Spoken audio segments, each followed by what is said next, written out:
কোন নারীকে যদি কেউ মিথ্যা অপবাদ দেয়, ছেলেদেরকেও মিথ্যা অপবাদ দেওয়া হয়, এবং এই আয়াতের আলোকে সারা বিশ্বের সব উলামা ইকরাম মুফাসসিরুন একমত যে এটা নারী পুরুষ সকলের জন্য প্রযোজ্য, কিন্তু আলাদা করে নারীদের কথা বলা হয়েছে কারণ আমাদের সমাজে এখনো পর্যন্ত আমরা এই তথাকথিত আধুনিক বিশ্বেও আমরা দেখতে পাই যে নারীদের চরিত্রের উপরে যত দ্রুততার সাথে কালিমা লেপন করা হয়, ছেলেদের চরিত্রের উপর তত দ্রুততার সাথে কালিমা লেপন করা হয় না। এই জন্য আল্লাহ তাআলা বলেছেন ওয়াল্লাযীনা ইয়ারমুনাল মুহসানাত, কোন সতী সাধবী নারীকে যদি তার চরিত্র খারাপ এরকম কোন উক্তি কেউ করে, বাজে মন্তব্য কেউ করে, সুম্মা লাম ইয়াতু বিআরবাআতি শুহাদা, এরপর যদি 4 জন সাক্ষী সে উপস্থিত করতে না পারে, অপারগ হয়, অর্থাৎ যদি প্রমাণ করতে না পারে, তাহলে ফাজলিদুহুম 80 জালদাহ, ইসলামী দণ্ডবিধিতে, ইসলামিক বিচার ব্যবস্থায় ওই লোককে 80 বেত্রাঘাত করার নির্দেশ আল্লাহ তাআলা করেছেন।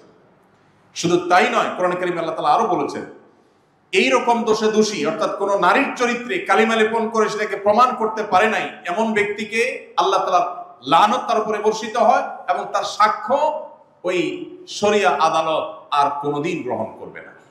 ভাইরা আমার, একই অধিকার পুরুষেরও আছে। ইসলাম পুরুষদের জন্য রেখেছে যে আপনি কাউকে মিথ্যা অপবাদ কারোর চরিত্রের উপর দিতে পারবেন না। বিশেষ করে সোশ্যাল মিডিয়ার এই যুগে আমরা তো কারোর ব্যাপারে মন্তব্য করতে আমাদের একটু বুক কাঁপে না।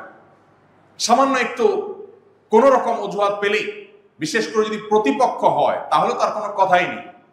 আমাদের অনেক ভাইরা আছেন যে একজন মানুষ যার সাথে আমার আদর্শিক দ্বন্দ্ব আছে, যার সাথে আমার আদর্শিক মতপার্থক্য আছে, ধরা যাক তিনি আমার শত্রুতার জায়গায়, তারও যদি কোনো ইস্যু পাওয়া যায়, তখন সেটা তিলকে তাল বানিয়ে, সম্ভব হলে তিলকে কাঁঠাল বানিয়ে আমরা উপস্থাপন করি, এবং এটাকে কোনো দোষ বিষয় মনে করি না।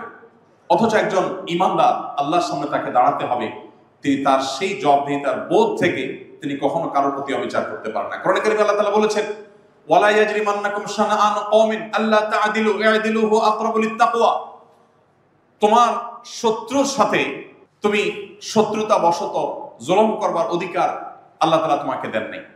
তোমার শত্রু হতে পারে কেউ, প্রতিপক্ষ হতে পারে কেউ, তার প্রতিও আল্লাহ তাআলার নির্দেশ হলো তুমি ইনসাফ করবে, সেক্ষেত্রে তুমি অবিচার করবে না।